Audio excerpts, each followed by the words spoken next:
Hello and welcome to Accent Excellence. I'm Chuck Lionberger, and coming up on this month's show, we're going to tell you about some tech tours that are taking place in the community with students here at the Burton Center for Arts and Technology.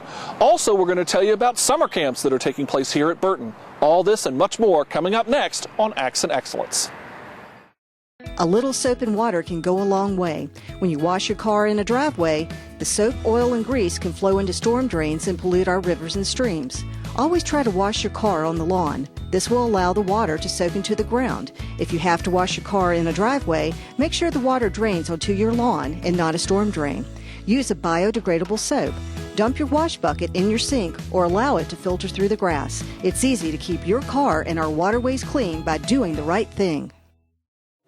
Hi, and welcome back to Accent Excellence. We're at the Burton Center for Arts and Technology, and joining me again is Jason Sir, he's the principal here, and also Haley Deeds, who is assistant principal here at Burton. And guys, we're talking about an exciting new program that we are providing for our students in partnership with some folks over at Roanoke County. It's all about the tech tours. Haley, what's going on?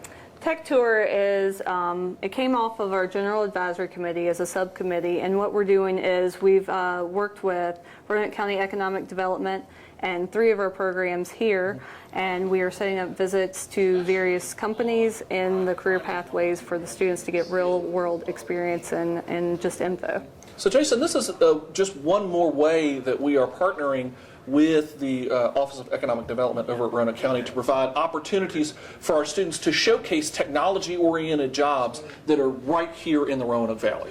Right, there's so much offered here in the Roanoke Valley that a lot of people don't know about, and especially we want our students to be able to have the opportunity to get out and see these different opportunities that are within, like you said, the career pathway that they've chosen to study here at Burton Center.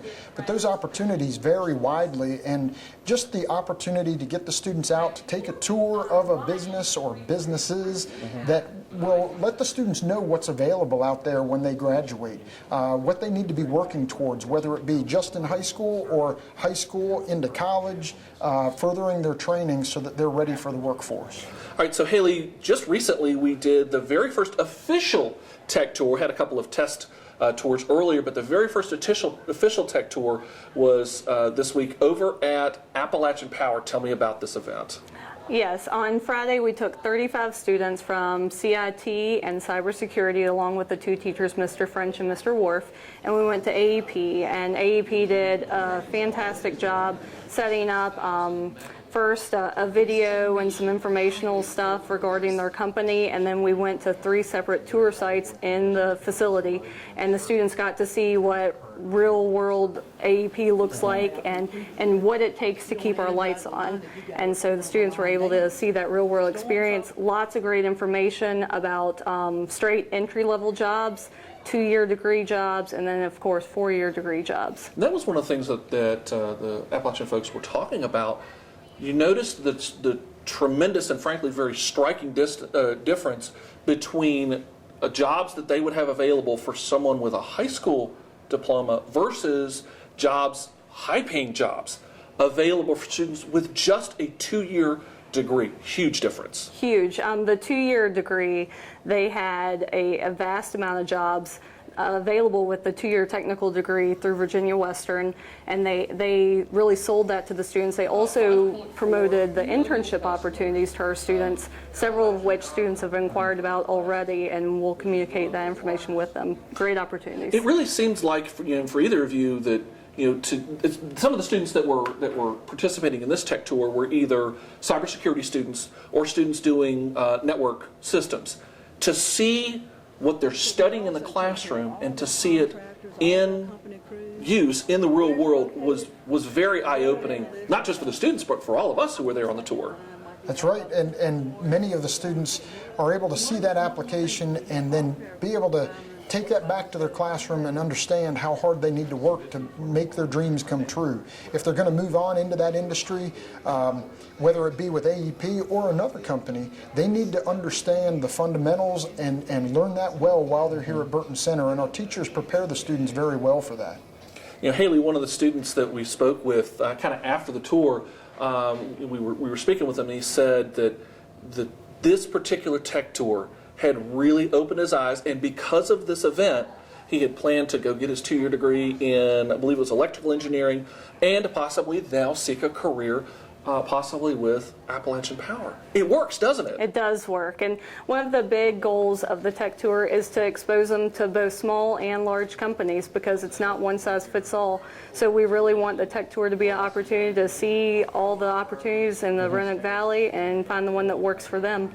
Now, there are more to come. This was just the first, so Just kind of the what's on the first. horizon? We have 70 companies that posed interest of having visits, so we'll go down the list this summer and start scheduling for next year. This is just, well, I guess we said kind of at the beginning, this is, Jason, just one way that we are working with the Office of Economic Development to provide opportunities for our students, and there's a lot more to come in the future, isn't there? Yes, there is. We have high hopes to continue partnering with Jay Brunchick and the Office of Economic Development to offer these type of opportunities, whether it be tech tour or other opportunities that we might be able to work on in conjunction with that office. Yeah, so we definitely want to give a huge shout out and very much a huge thanks to the Office of Economic Development, who really worked hard to help schedule these tech tours. And we also want to say a very special thank you to Appalachian Power for hosting our students. They were wonderful hosts and showed our students and all of us who were there at the tour just some amazing pieces and really the inside kind of heart of their operation. So exciting events. This is the very first tech tour. There are going to be many more still to come, but also there's a lot more acts and excellence. So don't go anywhere. It is important for both restaurants and homeowners to help keep our waterways clean and safe. Never pour cooking oil or grease into sinks, parking lots, or streets. The oil and grease can enter our waterways through storm drains. Always try to recycle the oil and grease or put it into the trash. If you have a spill, clean it up by using a drying agent like cat litter. Never hose down spills. Keep dumpster and trash can lids closed. Restaurants should clean floor mats and garbage cans in a mop sink. It's easy to keep our waterways clean by doing the right thing. Hi, and welcome back to Accent Excellence. We're at the Roanoke County Public Schools Central Office, and joining me again is Rhonda Stegall. She's Director of Secondary Instruction here at Roanoke County Public Schools. And Rhonda, we're continuing our conversation about the strategic framework. Last time we were talking about professional growth and the importance of professional development for our teachers. But you know, Rhonda, there's a lot that goes on in the classroom, but there's just as much that takes place behind the classroom, the things behind the teacher's desk and the student desks that sometimes the folks at home aren't even aware of, or maybe just don't even think about. Something simple like lights, technology, what we're doing right now, communicating with parents, and data. All of this is under the support services.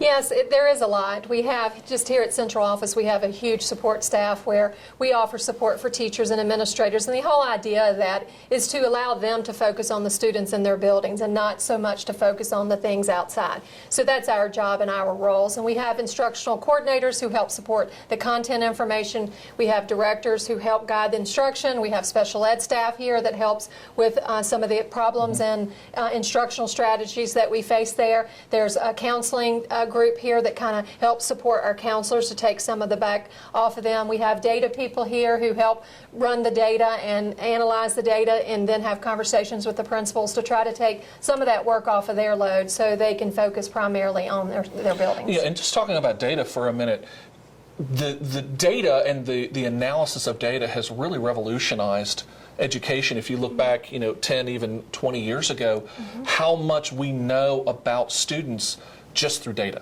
Oh, absolutely.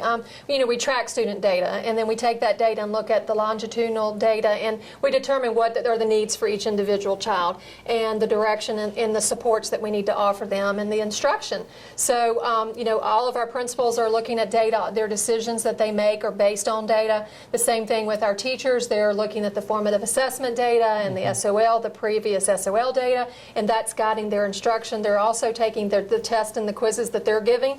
They're looking at that data to determine whether they need to reteach, what they need to emphasize in the next, if they're going to spiral or if they're going to review, or maybe what they need to focus on the next time they test. So data drives everything in instruction. It really does, and it helps, again, the teachers identify what's working, but most importantly, where maybe things aren't connecting and we need to focus a little bit more attention. Yeah, absolutely. So if a teacher gives a test and they look at the data and they see that, 8 of the 20 students missed this one question. Well, it could be a bad question. It could be just that needs to be reworked or just thrown out. So it's important that, teachers might say that was a bad question, or they might say, I've got to go back and reteach that because the majority of the students did not get it. Right. So yeah, and sometimes these decisions are made daily. So sometimes a teacher's teaching, they'll do some immediate feedback from students by checking from understanding. And if the students aren't getting it, then they're going to go back and reteach immediately. So they're constantly seeking data. And another huge support,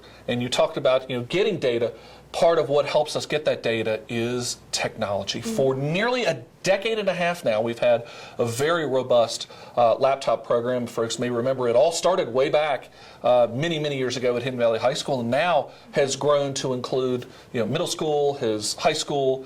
Our students are using technology every second of every day in the classroom, and it takes a huge amount of effort to keep that technology going. Oh, it does. And you have bandwidth, you have sites that we don't want kids on. There's all this regulation that has to happen in order for the teachers to walk into a classroom, ask the students to open their laptops, and then get busy with instruction. So all that clearance is happening down here so that the teachers in the classroom aren't having to face those day-to-day problems. So our job is to keep the laptops running, the programs within the instructional tools that they're using, keep those functioning and working. So when the teachers do get ready to give an informative assessment, we're hoping that the system's working correctly and the teachers don't have to change their plans. Yeah, stop and think about it a minute. What happens if all of a sudden we had to go back to teaching without a lap? Could anybody even imagine it these days? No, I could not imagine that. That would put so much pressure on our students, for one, because they're gaining such great skills that's going to help them in their future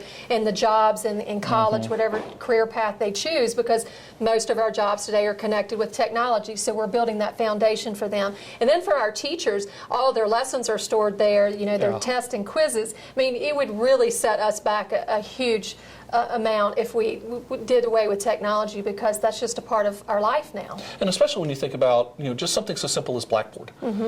A lot of colleges now are going to online delivery to the point where the students don't even actually go sit into the brick and mortar classroom. They are attending colleges online. We're giving those students those same experiences now in high school so that they are prepared for something future. In college, the students today are most likely going to face an online or some type of hybrid class. So the Blackboard is preparing them for those opportunities. So our kids, they'll be able to enter those courses and won't have the struggles at the beginning of trying to figure out the system. They're just going to be able to jump right into the course and focus on the information. Yeah, the teachers can't do it alone.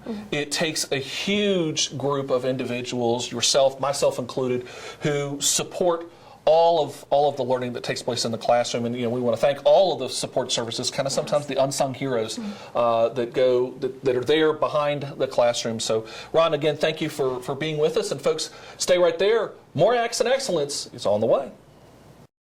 The Roanoke County Sheriff's Office presents the Avoid Program, a personal safety class designed to help citizens with information, tips and tricks to help gain awareness of their surroundings, strategies to help plan for the unexpected, and the confidence to deal with encounters that may arise in order to enhance personal safety. The cost of the class is 10 canned goods or non-perishable items, which will be collected at the beginning of the class. Registration is on a first-come, first-served basis. For more info, call 540-283-3107.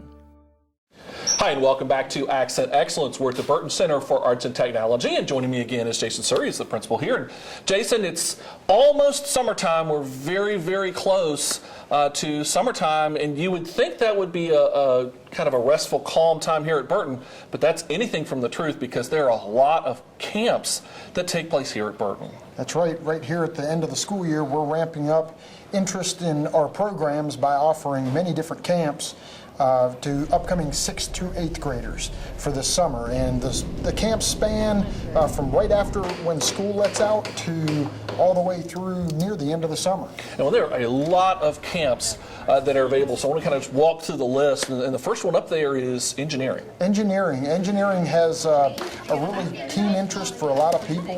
It's a very important aspect of our economy, and we want students to be interested in what they do in engineering. And to do that, we offer an engineering camp where students get to come in, explore with some robotics, explore with some different aspects of engineering, some exciting stuff. We're going to have a little different twist this year, some different instructors, and we're excited about what's going to be offered there. All right, what's the next camp going on? The next camp would be Performing Arts. And Performing Arts does a great job of getting the kids interactive on stage. They do a little presentation by the end of the week for the parents if they want to come in and see that at the end of the week. And they're very active throughout the week learning about performing arts, the different aspects. And much like this one, another one, it's all about mass communications. That's right, Mass Comm. They do every year we hold this camp, and the students get to come in and explore a little bit about video, a little bit about radio, about the different aspects of mass communications, and they get to do hands-on activities with some of the software that we have on campus that they might, if they elect to apply for the Center for Mass Communications, use as 9th through 12th graders in that program. All right, what's next? Next would be crime scene investigation, and this is a camp that we do down in our criminal justice program. The students get to work with the instructor on different projects dealing with crime scene investigation. I know that's a real hot topic in TV. You get to watch some of those shows, but the students get an eye-opener as to what criminal justice is about in this camp. And that's important because, you know, it's real world is not always TV, and with this particular That's camp, right. they're seeing the real investigation. Right. All right, so what's next? Next is building trades. In building trades, the students get to come in, do hands-on activities with the instructor. I think one of the activities they do is they're building a birdhouse that they'll be able to take home at the end of the week. But just learning the different aspects of that industry and getting some hands-on application of building trades and woodworking. Next, we're heading into the kitchen, aren't we? Yes, and we have 2 camps that are being offered. One is Taste of Sweet. Of course, that's going to deal with some sweet creations that they'll be able to do throughout the week. And then the other week that's being offered is called Walk and Roll. I thought that was a creative title, but they're going to be doing a little bit of Asian fusion work in the kitchen, and students being able to learn about that aspect of the culinary. And those are 2 fun camps as well. Yeah, they are. I think we might have to come and check that. That's right. Maybe be personal taste testers Maybe for taste that. testers. All right, so we've got one more, I believe. Yeah, a couple. We have visual arts. Visual arts is going to be on campus. That's a very popular camp. Students get to come on campus and use the supplies and the different equipment here at Burton in the visual arts program to use their talents and explore their talents. So that's a great opportunity as well.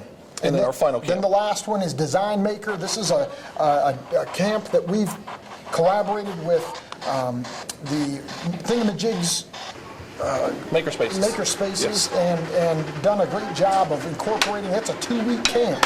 So there's a little bit extra length there. It's going to be run for 2 weeks, and we're excited about that one. Okay, so looking, as you can see, we've got a ton of offerings here at Burton, but let's stop and think about it for parents. Why is it important to be having their student be involved in a summer camp?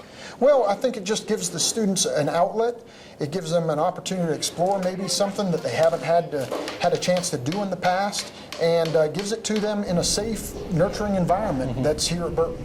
The other big benefit is, especially for these students, and again, this is for 6th to 8th grade students. Rising, yes. Rising 6th to rising 8th grade students.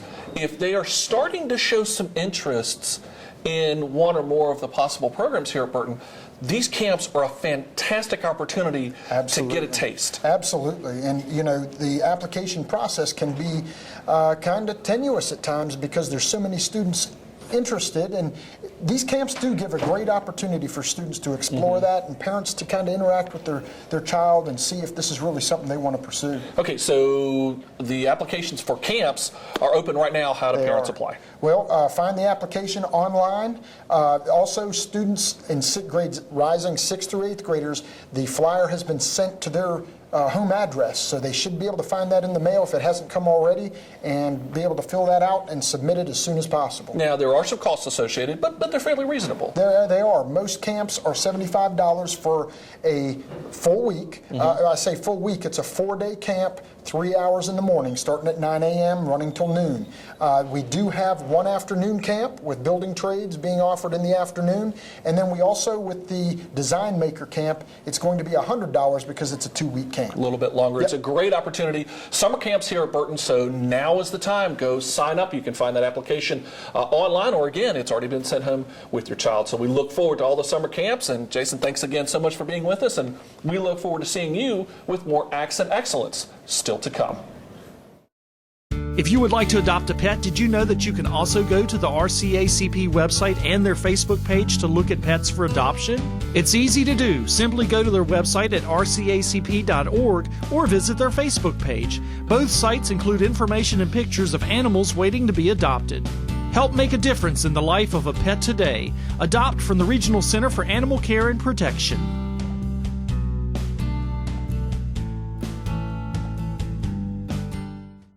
Hi, and welcome back to Accent Excellence. Each year, Roanoke County Public Schools partners up with the Roanoke County Parks and Recreation Department to hold an Arbor Day celebration and ceremonial tree planting. So, let's take you down to Green Valley Elementary School for this year's event.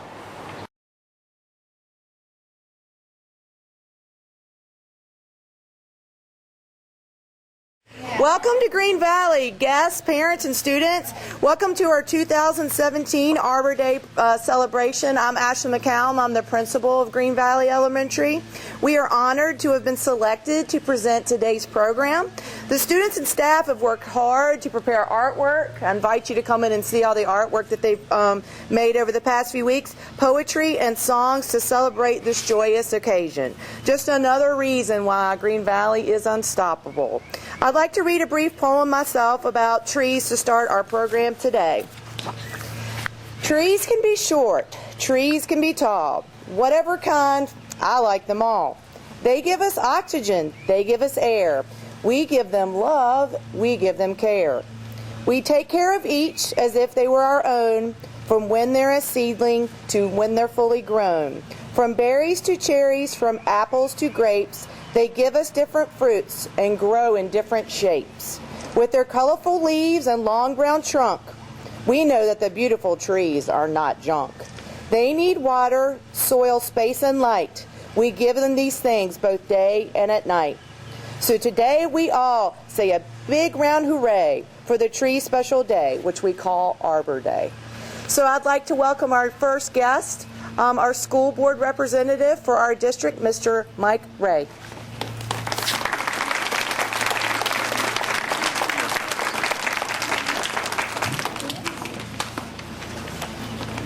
Thank you, Ms. McCallum. It's a great honor to be here with you all today, and so to see these kids out here really makes it. And to know that they're involved in realizing how important trees are in the environment. And we wouldn't be here if we didn't have trees, because they produce our oxygen, as Ms. McCallum said. So I was going to tell you to look out at the trees, but we got a lot of fog this morning. But there are trees everywhere, and we certainly wouldn't be here without trees. But I just want to thank you for being here today. Thank you for keeping that the children are aware of how important the environment is, and that we continue to protect our environment and leave it on for these generations and more generations to come. So thank you very much.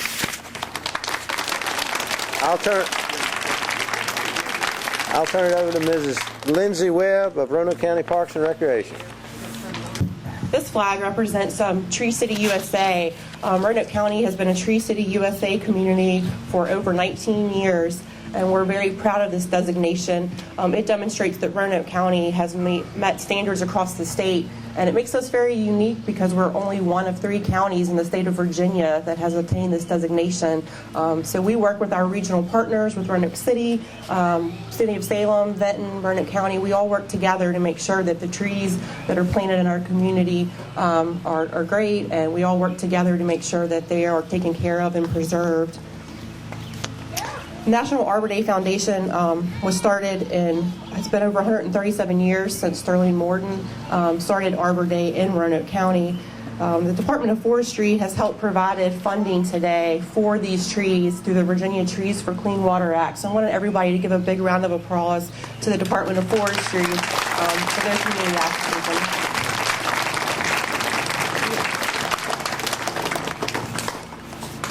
For over 20 years, the Department of Forestry has worked with Roanoke County and localities throughout our area to help plant these trees and provide the funding. And also we've been working with our school system for 20 years to changing every year, going to a different school throughout Roanoke County. So on behalf of Roanoke County, I wanted to thank the Roanoke Valley Allegheny Regional Commission, who has also helped support our grant this year, the Department of Forestry. I wanted you all to give a big hand for your first and second grade teachers who have helped you prepare this event.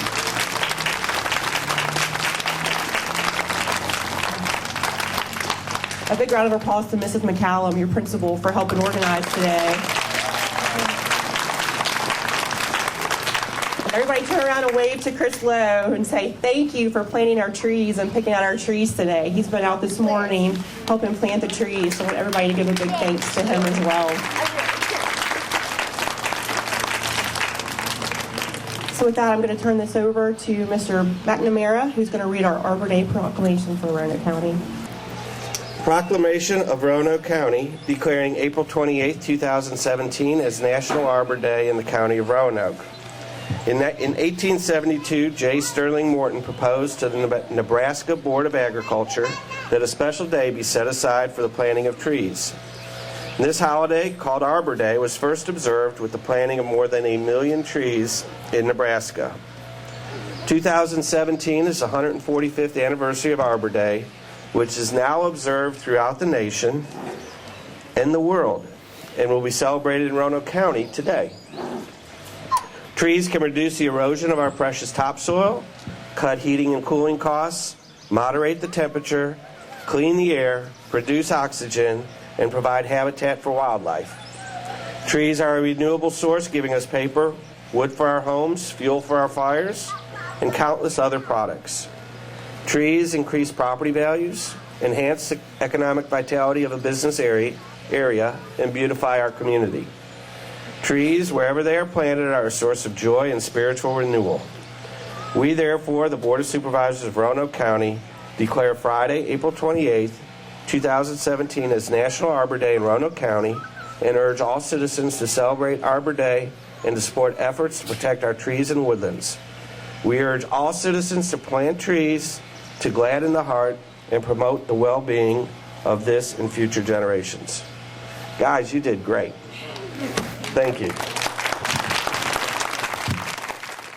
I'd like to say thank you for having me, and I'd like to congratulate Roanoke County on their dedication and commitment to being Tree City, and it's no small feat to do so.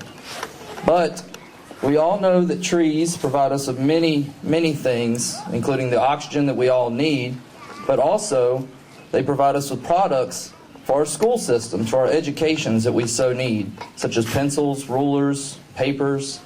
So we can't get enough trees, and we need to always ensure that we have trees for the future. And to do so, and to remain tree cities, we must replant, take care, and nurture our trees so that they can grow up to be big and strong like the ones we have now. But to replant trees, we all need help sometimes, right? Right. So today, to help us plant a tree in honor of Arbor Day, I've brought a special guest with me. Some of you may know, and if you don't, you'll get to meet him. I'd like to introduce you all to Smokey the Bear.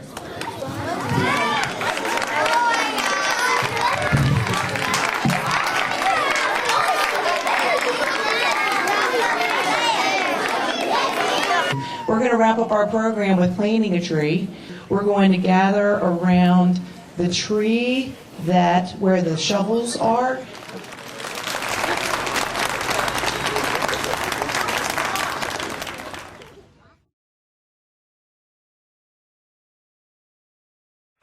Well, folks, that's going to do it for this month's edition of Accent Excellence. We want to remind you that Graduation Live is coming up in the beginning of June, so be sure to go online to the Roanoke County Public Schools website to watch Graduation Live. If you'd like to learn more about Roanoke County Public Schools, be sure to check us out online, and don't forget, like us on Facebook and Twitter. I'm Chuck Lionberger. Thanks for watching, and we'll see you next time.